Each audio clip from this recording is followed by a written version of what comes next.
ગાંધીનગર ઉત્તર વિધાનસભામાં રમોત્સવ 2026નું ભવ્ય પ્રારંભ 5000થી વધુ ખેલાડીઓ મેદાનમાં ઉતર્યા। ગાંધીનગર ઉત્તર વિધાનસભા ક્ષેત્રમાં ભવ્ય રાત્રિ પ્રકાશ ક્રિકેટ સ્પર્ધાના પ્રારંભ સાથે રમતગમત મહોત્સવ 2026નું ઉત્સાહપૂર્ણ પ્રારંભ થયો છે।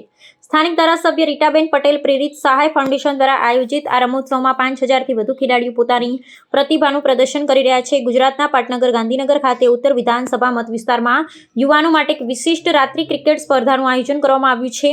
ધારાસભ્ય રીટાબેન પટેલના માર્ગદર્શન હેઠળ સહાય ફાઉન્ડેશન દ્વારા પ્રસ્તુત આ રમોત્સવ 2026માં વિવિધ રમતગમતનો સમાવેશ કરવામાં આવ્યો છે, જેમાં મુખ્યત્વે ક્રિકેટ પ્રત્યે યુવાનોમાં ભારે આકર્ષણ જોવા મળી રહ્યું છે। આ સ્પર્ધામાં સમગ્ર મત વિસ્તારમાંથી 5000થી વધુ રમતવીરોએ ઉત્સાહભેર નોંધણી કરાવી છે, જે સ્થાનિક સ્તરે રમતગમત પ્રત્યેની જાગૃતિ અને લોકપ્રિયતા દર્શાવે છે। આ રમોત્સવના વ્યૂહાત્મક પાસાઓ પર નજર કરીએ તો આવા આયોજનો દ્વારા પાયાના સ્તરે રહેલી ખેલ પ્રતિભાઓને યોગ્ય મંચ પૂરું પાડવાનો પ્રયાસ કરવામાં આવ્યો છે।